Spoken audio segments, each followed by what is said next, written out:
Ciao ciao ciao, ben ritrovato, ben ritrovata, buon pomeriggio. Oggi ti faccio vedere molto velocemente le cuffie circumaurali over-ear Sony WH910N, modello Ear On 3. Sono cuffie con cancellazione attiva del rumore e integrano una serie di tecnologie molto interessanti che hanno in comune con le cuffie flagship Sony, che sarebbero oggi il WH-1000X M4, rispetto alle quali hanno sicuramente delle specifiche più contenute. Il prezzo è più contenuto, questo qui parte a listino da 300 euro, ma insomma questo era proprio il prezzo di lancio. Oggi si trovano a prezzi molto interessanti, 180 euro, 160. E di che cosa parliamo? Auricolari, cuffie, innanzitutto made for iPhone, iPad è perfettamente compatibili con Android Bluetooth 5.0, supportano varie tecnologie, tra cui la tecnologia 360 audio Sony, integrazione profonda con Google Assistente ed Alexa. Rispetto alle 1000X M4 hanno dei driver più piccoli, non da 40 mm ma da 25 mm, ma cupole in alluminio, diaframma in uretano. Sony garantisce comunque prestazioni molto alte al punto che sono certificate sia Iris Audio quando utilizzate via cavo, perché è possibile utilizzarli via cavo, sia Iris Audio Wireless, perché supportano il codec LDAC. Non hanno le funzioni avanzate dell'M4, per esempio non hanno la funzione Speak to Voice, ma comunque hanno i controlli touch e la funzione di attenzione istantanea, quindi poggi e va direttamente la trasparenza. Naturalmente sono supportate dalla app la Sony Headphones Connect, quindi un motore per il miglioramento dell'elaborazione digitale Sony, il DSEE Enhanced HX, quindi molto interessante, eseguono un upscaling dei segnali digitali e insomma sono un articolo diciamo più fresco, più giovane già per il fatto che sono disponibili in 5 colori diversi. Abbiamo il verde, il blu, il nero, l'arancione e questo qui che ti faccio vedere io, il rosso. Leggere, si richiudono, le trasporti molto facilmente. Per quanto riguarda la batteria, durano di più rispetto alle M4 perché con ANC on suonano per 35 ore, in base naturalmente a delle specifiche da libretto, invece con ANC off 45 ore e hanno ricarica rapida parziale. 10 minuti ti danno 2 ore e mezza, quindi vedi a livello prestazionali leggermente più basse rispetto alle flagship. Comunque sono durate di tutto rispetto, insomma 35 ore con l'ANC Sony, ANC che viene eseguito utilizzando due microfoni, quindi meccanismo feedback e feed forward, quindi c'è un meccanismo sia predittivo che di feedback, che di retroazione negativa. Non ci resta che andarla a vedere più da vicino. Cominciamo dall'unboxing, poi tutto il resto. Sono le Sony WH-910N. Buona visione!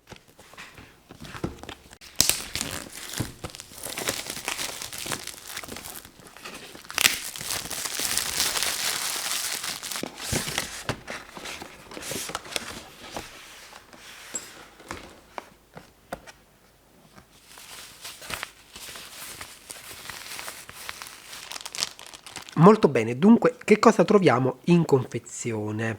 Sacchetto rosso per il trasporto, all'esterno in nylon, internamente è una garza in neoprene, molto molto morbida, si richiude, quindi una custodia. Qui il logo Sony. 360 riedi di audio per provare gratuitamente il servizio. Dietro c'è un codice con cui ti puoi iscrivere, ma naturalmente non te lo faccio vedere, altrimenti utilizzi il mio codice.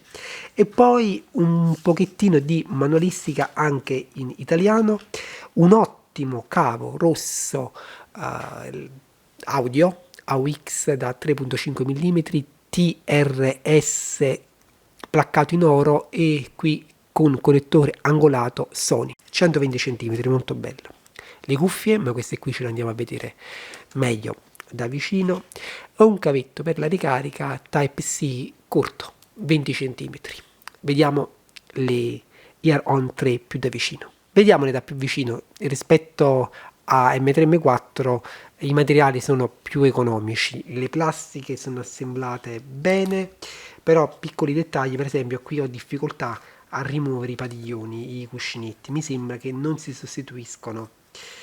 C'è una retina all'interno, non c'è sensore di prossimità, questo qui è il padiglione R-Right, si richiudono, diventano piccoline in modo tale che le vai a mettere nella custodia, 250 grammi, plastiche, qui abbiamo l'archetto in acciaio, ma sotto è rivestito comunque in plastica. Guarda questo piccolo dettaglio, per farti notare che questa qui è la sinistra hanno messo un puntino che qui non è presente.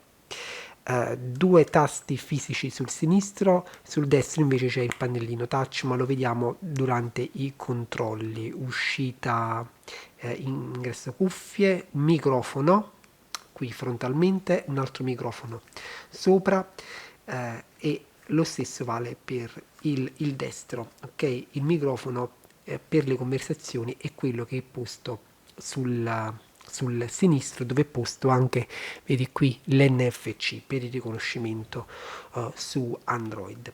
Insomma, la qualità mi sembra buona, c'è questo movimento qui, non si appiattiscono, fanno solo questo, vedi, questo movimento qui di regolazione. Per quanto riguarda l'apertura, come al solito andiamo a controllare. Quando sono completamente chiuse si aprono a 14 cm, quando sono invece completamente aperte arrivano a 22. Il meccanismo di apertura è a scatto, guarda questo particolare internamente, la parte in acciaio, anche qui è fatta un po' sul rosso, carina, e tiene, devo dire, bene, diciamo è fatta bene questa parte qui, anche qui tiene abbastanza bene. Mediamente bene. I cuscinetti sono morbidi, abbastanza morbidi, non troppo poco, una vestibilità che secondo me questa qui è sportiva, sembrano tenere abbastanza bene. Certo, tanti dettagli plastici, un po', guarda, vedi questo punto qui, possono impensierire un poco, perché le plastiche sul lungo periodo, chissà, però insomma si spera che il prodotto Sony possa essere fatto ed essere anche longevo. Nota negativa sicuramente come è imbottito l'archetto, perché è imbottito solo in questo piccolo spazietto qui, ed anche male e poco. È rivestito da silicone che fa un po' grip nei capelli, non è piacevole, ma come lo premo sotto vado a toccare delle cose dure, come se ci fossero appunto delle scanalature che non sono particolarmente comode. No, non mi piace come è stato imbottito questo archetto. Sopra logo Sony, questa colorazione, tutti i colori in generale danno un pochettino sul metallizzato, direi niente male, si vedono giusto un poco le impronte. La vestibilità, come si indossano queste Ear-On 3? Secondo me è buona e a mio giudizio è una vestibilità alquanto sportivo. L'unica cosa è che quando le prendi il pannellino quasi sempre lo vai a toccare e ti dà un controllo. Perché? Perché si vede la differenza che non c'è il sensore di prossimità, mentre con gli altri modelli è più comodo e più facile indossarle, perché pure se tocchi la parte esterna non parte il play, perché le cuffie sono in grado di capire che non le stai indossando. Qui invece no, ogni volta che le ho indossate me le vado ad aggiustare un pochettino, sfioro il pannellino e parte, ma questi probabilmente sono problemi miei, hai più destrezza. Comunque, come me li sento? Sono molto stabili, guarda, non cadono, perché stringono bene, ma non troppo. Il loro segreto è che hanno dei cuscinetti ovali molto allungati, 7 cm la parte disponibile longitudinalmente, trasversalmente comunque siamo quasi sui 4,5-5, e ti cingono comodamente il padiglione auricolare. Devo dire l'imbottitura sopra, come ti dicevo, poteva essere fatta meglio. Sono comunque 250 grammi di peso. L'isolamento passivo è buono, medio direi, medio alto, comunque buono, e le sento comode a livello anche di cuscinetti. Se hai degli occhiali non dovresti avere particolari problemi, perché comunque i cuscinetti sono abbastanza morbidi. Una vestibilità buona, non ti dà problemi se le porti in giro e te ne vai camminando. Non dico per la corsa, però insomma passeggiati anche veloci non cadono. Quindi buona vestibilità, comoda anche per un utilizzo molto prolungato. E poi c'è il fatto che da un punto di vista estetico puoi scegliere il colore che più ti piace. I controlli si raggiungono facilmente, hai la possibilità di fermare e attivare immediatamente la trasparenza. Questa è una cosa che io personalmente adoro, amo, perché davvero è di una comodità incredibile. Rispondono a livello di trasparenza con forse una frazione di secondo più in ritardo rispetto all'M3 M4, però comunque è questione proprio, solo se fai una differenza stretta lo noti. Se acquisti solo queste e magari non hai provate quelli, non noterai la differenza e non ti darà fastidio. Come va il microfono delle WH-H910N?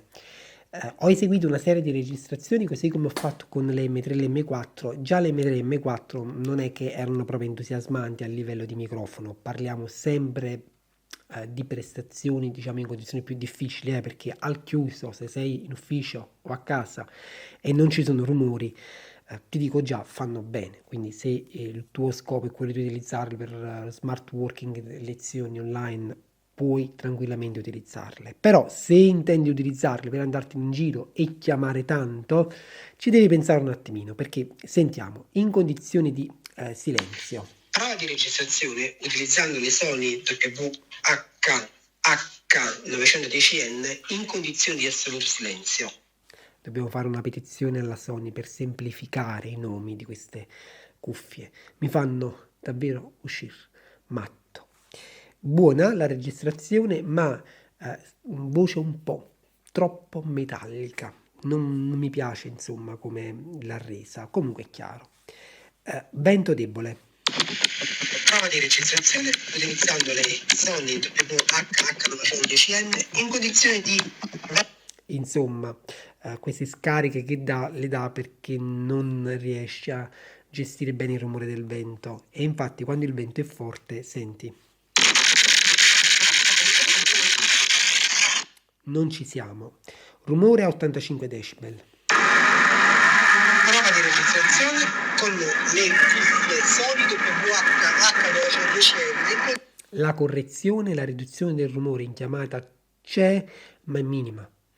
È davvero minima, tanto che a 85 decibel già il rumore risulta essere molto molto presente. E a 100 decibel la voce non è più comprensibile.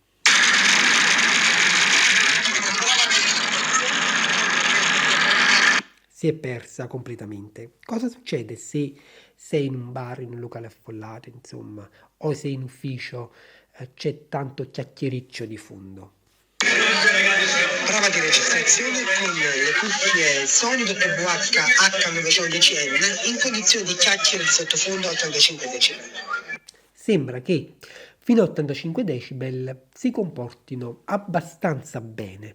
Un microfono sicuramente che tenta ad arrivare alla sufficienza, perché laddove o c'è vento o c'è un rumore sopra gli 85 decibel, 90-95, perde colpi e rende difficile farti capire, se non impossibile. Quindi è un microfono, diciamo, sul quale non puoi contare se sei in mobilità e devi utilizzarlo assolutamente per lavoro.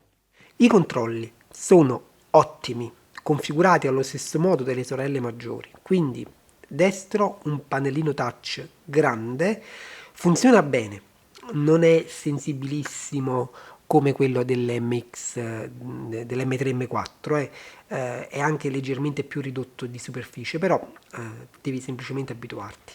Invece il sinistro c'è il tastino qui accensione e spegnimento, e C che è configurato all'inizio per fare lo switch tra noise cancelling, ambient e off, ma puoi programmare, un tasto programmabile, lo facciamo nell'app. Come va il pannellino? Allora, doppio tap, play e pausa.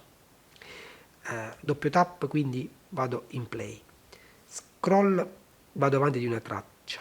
Scroll dall'altro lato, in orizzontale torno indietro. Se vado verso l'alto aumento il volume e riduco il volume se faccio al contrario, ok? Se tengo premuto per 3 secondi si avvia invece l'assistente virtuale, Siri o Google Assistente. Ecco qui, inoltre ricordo che c'è l'integrazione profonda con Google Assistente o con Alexa. Che significa? Significa che se voglio posso andare a impostare il tastino C per comunicare direttamente con l'assistente virtuale senza far attivare l'interfaccia smartphone, il che può essere comodo in tante situazioni. Posso farmi leggere i messaggi sia da Alexa che da Google Assistente, insomma. Da Siri no, però posso richiamarla sempre con questo gesto se è comunque configurato come assistente principale, come lo è di fatto su iPhone. Quindi controlli completissimi, funzionano bene. Con le WH910N hai la possibilità di usufruire dei servizi audio 360 Reality Sony. Che significa? Significa che o ti registri direttamente sulla piattaforma Sony oppure puoi utilizzare uno dei servizi di streaming che supportano questa tecnologia, come per esempio Tidal oppure Deezer. Non appena vai a collegare le cuffie all'app Sony, ti chiede di ottimizzare il campo acustico 360 Reality Audio. Che cosa significa? Significa che hai la possibilità di scattare una foto delle tue orecchie, inviarla all'app che elabora e poi trasmette all'app di streaming, come nel mio caso Tidal, le informazioni su come come è fatto il tuo padiglione. Questo perché la forma del padiglione influenza poi come si andrà a propagare il suono, e l'app lo poi terrà in considerazione per ottimizzare l'esperienza 360 Reality Audio. Io ho già provato il servizio con le M4 direttamente su Tidal. Devo dire è interessante perché riesce a darti una grande spazialità, insomma, quindi che ne so, la tastiera a destra, gli archi a sinistra, insomma ti crea un ascolto 360 3D, però non è proprio una cosa, insomma, che cambia l'esperienza d'ascolto. A me non entusiasma, almeno per l'ascolto della musica. Magari chiaramente se giochi o se ci sono dei film 360, al momento non lo so, le cose cambiano. Però ecco, ti volevo dire che cosa fa esattamente l'app non appena colleghi le cuffie. Quindi ti va a analizzare la forma del padiglione, se vuoi condividere la foto dei tuoi padiglioni. Cosa manca invece rispetto a M3 e M4? La funzione play e pausa automatica quando le rimuovi, non hanno il sensore di indossabilità. L'app è la solita, la Sony Headphones Connect, che abbiamo già visto con tutte le cuffie Sony che ho recensito qui sul canale, non solo le over-ear ma anche le True Wireless, ed è una delle migliori mai realizzate per delle cuffie. Io la amo perché permette di fare davvero tanto. Innanzitutto il solito aggiornamento firmware, ti dice immediatamente le cuffie come stanno funzionando. Guarda, qui sono collegate con iPhone in AC, stanno utilizzando il DSEE HX. Mi piace anche il fatto che intona il colore dello sfondo al colore delle cuffie, carina come idea.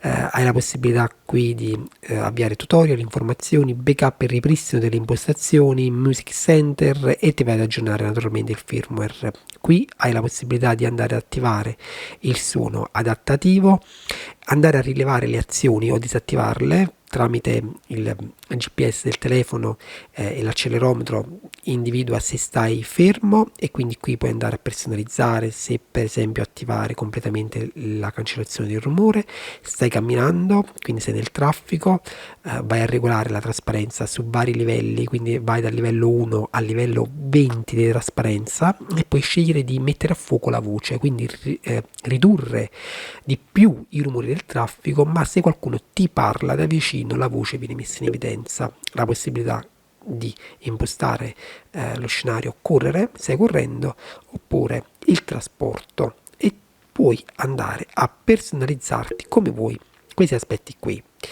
La modifica automatica in base alla posizione, quindi memorizza le posizioni in automatico, poi puoi tu andare a specificare alcune posizioni e dire alle cuffie che devono funzionare in quel determinato modo quando ti trovi in quel punto preciso. Ok, tono di notifica attivare o disattivare, e poi a livello di suono puoi andare ad equalizzare, scegliere varie modalità dei preset, quindi luminoso, entusiasta, calmo, rilassato, vocale, o insomma te le vai a creare tu. Le impostazioni del 360 Reality Audio: analizza la forma dell'orecchio, ottimizza le varie app, se per esempio utilizzi Deezer o Tidal.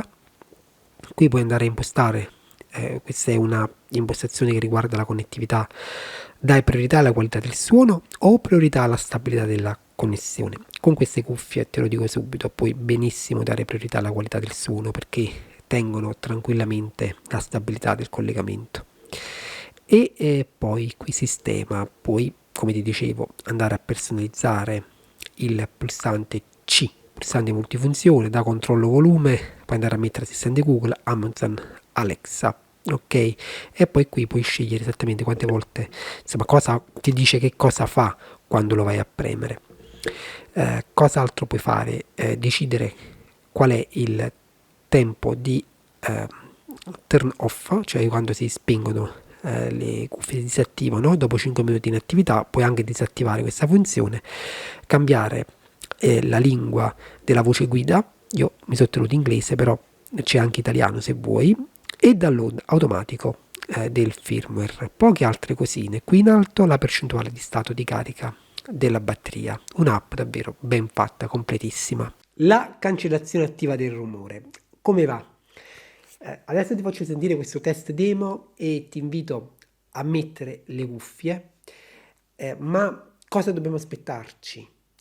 La configurazione dei microfoni è diversa rispetto alle flagship, ma soprattutto quello che può fare la differenza in negativo è il processore, che sulle flagship è l'ultimo, soprattutto sulle M4, il QN1. Invece qui Sony non lo specifica esattamente che chip sta usando all'interno, e non penso che sia l'ultimissimo, perché altrimenti sicuramente l'avrebbe specificato.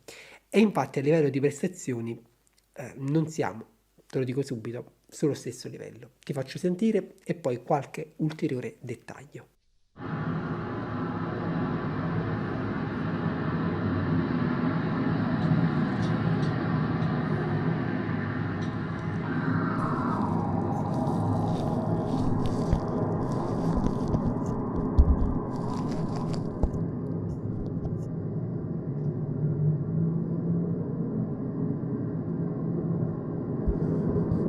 Noise cancelling.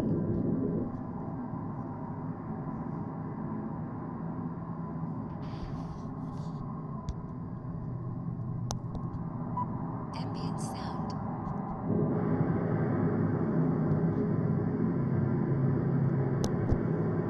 Ambient sound control off.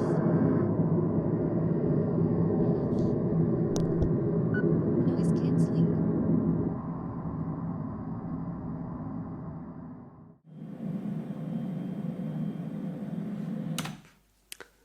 Come va la cancellazione attiva del rumore su queste cuffie? Certo, se andiamo a confrontarle con le M4 le prestazioni sono più basse. Di quanto più basse? Diciamo siamo a un 70% di quel livello lì. fanno comunque molto bene, soprattutto in rapporto al prezzo. Se li arrivi a pagare, insomma, 180 euro, da 160 a 180 euro, fanno comunque molto molto bene. Sono all'altezza di auricolari sulla stessa fascia di prezzo. L'ANC è valido molto sulle basse frequenze, soprattutto sulle più basse, rispetto a prestazioni, a cuffie a prestazioni più alte come le M3/M4, sono meno capaci sulle medio-basse frequenze medie. Infatti qui quando attivi la NC senti che immediatamente il rombo di un aereo diventa più metallico perché cominciano a passare soprattutto quelle frequenze mid-bass. Comunque in generale devo dire che considerando anche la differenza in termini di dotazione hardware, mi aspettavo qualcosina diciamo peggio di come vanno, considerando anche una diversa configurazione dei microfoni e la qualità molto probabilmente degli stessi, ma il grosso la fa la differenza di processore. Considera inoltre che la trasparenza è ottima, così come sulle cuffie di fascia più alte, e soprattutto usano la stessa app con le stesse possibilità di personalizzare. Quindi, che dire, certo non siamo sui livelli massimi, ma non lo è nemmeno il prezzo. Queste non sono una flagship. Per questo livello l'NC direi non entusiasmante, ma adeguato. Connettività e batteria delle Sony WH-910N sono due punti sui quali Sony raramente delude, non sta assolutamente deludendo negli ultimi anni, fa molto molto bene. E anche con questi qui si conferma essere un brand veramente solido e affidabile. La connettività di queste cuffie è ottima. Bluetooth 5 classe 1, il range è esteso in casa oltre la terza stanza, anche chiudendo le porte. Tiene stabilmente una connessione con un codec ad alto bitrate e avendo impostato nella app di dare priorità alla qualità del suono piuttosto che alla stabilità della connessione. Anche quando suona in LDAC tiene tranquillamente il collegamento, diciamo, allontanandoti, quindi puoi lasciare benissimo lo smartphone. I tempi di latenza sono molto bassi, io ho difficoltà a percepire latenza sia su YouTube che su Prime Video. Per i giochi un po' si percepisce, ma è minima, quindi molto bene anche se vuoi utilizzarle per giocare. Tra l'altro hanno il cavo nel caso in cui proprio ti serve una prestazione massima.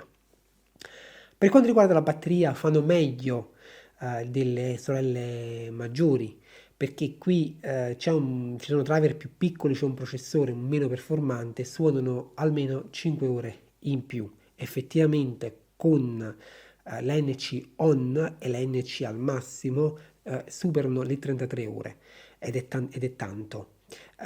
Non le ho provate senza ANC perché insomma l'ho tenuto quasi sempre on, ma non dubito che possano raggiungere effettivamente le 40, se non pure le 45 ore. Io lo streaming l'ho fatto quasi per diciamo un 70% in AC e un 30% in LDAC. Ok, quindi comunque streaming non in semplice SBC, consuma molto di più. E quindi hanno anche la ricarica rapida parziale che non sarà super performante come sulle M4, però comunque in 10 minuti da 2 ore e 30 di riproduzione mi sembra assolutamente adeguato. Driver da 25 mm, supporto LDAC, supporto AAC, iRes wireless quando li utilizzi in LDAC e iRes cablate quando le utilizzi via cavo, quindi senza codec, senza Bluetooth. Come suonano? Ti faccio innanzitutto sentire questo test di ascolto. Le tecnologie Sony, il Sense Engine, il DSE-HX ci sono, però certo cambia sia il processore internamente per eseguire il DSE-HX che i driver sono diversi. Ok, vabbè che saranno driver di qualità, ma sono comunque dei 25 rispetto ai 40, anche il diaframma è realizzato in materiale diverso. Insomma, come suonano? Ascolta prima questo test demo, poi qualche ulteriore dettaglio ti dico io che cosa ne penso.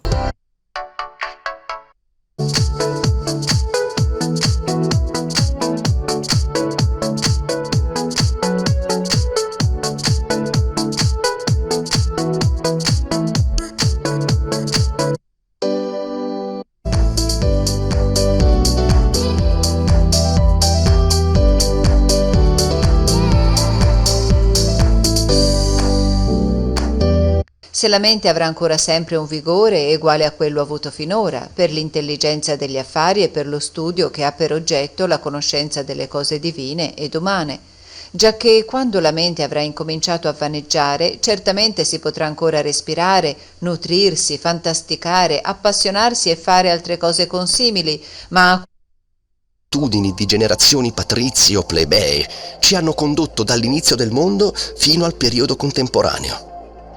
Non è la dimora che trabocca di ritratti scuriti dal tempo che ci fa nobili. Nessun avo è esistito per la nostra fama, tantomeno.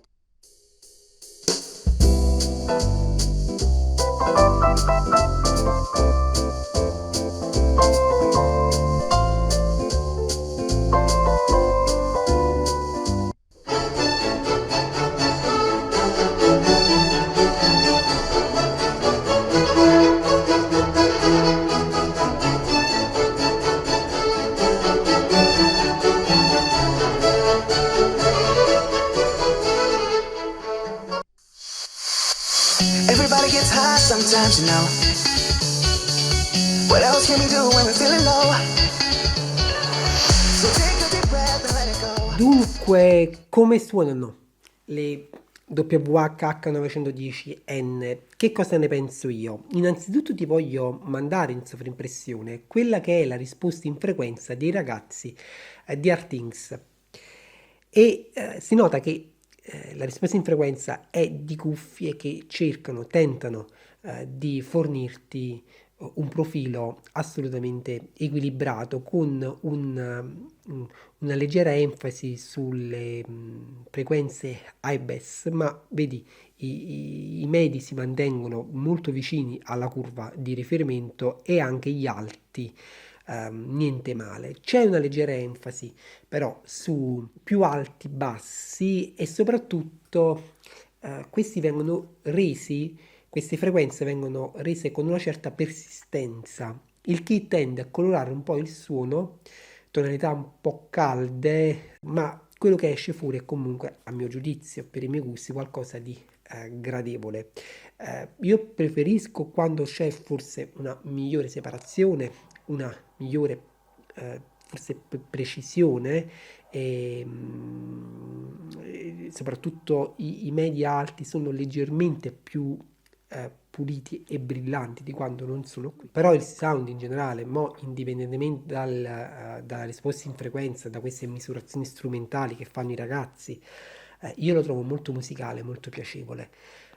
Può sicuramente essere adeguato un po' per tutti i generi e anche se conti di giocarci perché i bassi li rendono bene, molto bene, un po' insomma come fanno le M3 e le M4, in particolare le M3 che tendono un po' a enfatizzarle, come fanno un poco queste qui rispetto a un profilo insomma leggermente più contenuto delle M4. Comunque ci troviamo su una gamma sicuramente più bassa di prodotto, ma il sound non sembra essere tanto da meno. A me piace e per il sound te lo posso consigliare. Tra l'altro, insomma, supporto codec ad alto bitrate molteplici, se vuoi utilizzare col cavo sono iRes e quindi se utilizzi poi dei file FLAC eccetera puoi tentare comunque di cogliere ulteriori dettagli.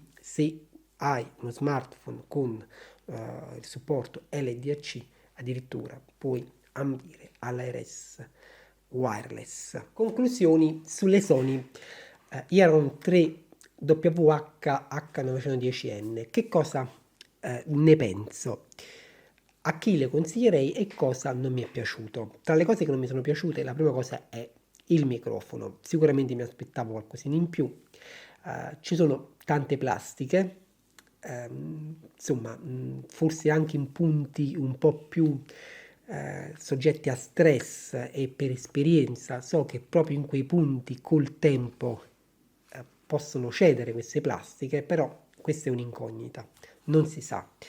La connettività è buona, ma se le utilizzi con dei dongle Bluetooth da PC, insomma 4, possono esporre una latenza alta, quindi la connettività è buona e danno pure una buona latenza fino a quando li utilizzi con degli smartphone con una buona connettività. Col PC, insomma, un po' così così. A parte questo, però, il sound non è niente male, anzi, sono consigliate. I controlli sono super, una super app, ottima la batteria, belli i gesti, grande la funzione trasparenza, la NC non è livello proprio top premium.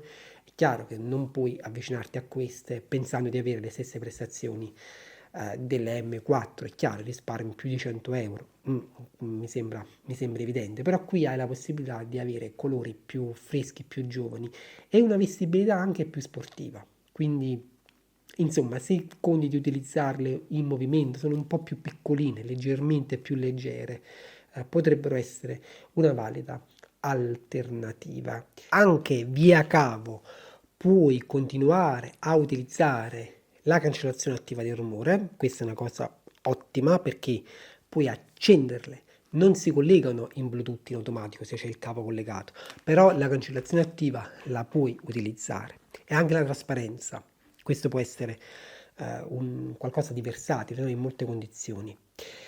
Insomma, a chi le consiglierei? Sicuramente a chi volesse usarle solo per ascoltare musica, da casa per vedere film, giocare. Se sei un pendolare, sì, assolutamente, sono tra le migliori per varie funzioni, tra cui ANC, riduzione del rumore da schermatura passiva, trasparenza, se sei un pendolare vanno davvero molto bene, in particolare se insomma ti muovi molto, passeggi, perché comunque stanno bene in posizione, non indicate agli sportivi, non indicate a chi volesse usarle per fare molte telefonate, perché soprattutto all'aperto il microfono non è all'altezza di cuffie da utilizzare, soprattutto per il lavoro, insomma, quando dobbiamo concentrarci, insomma, sulla conversazione e non sui problemi di comprensione che le cuffie con il loro microfono generano.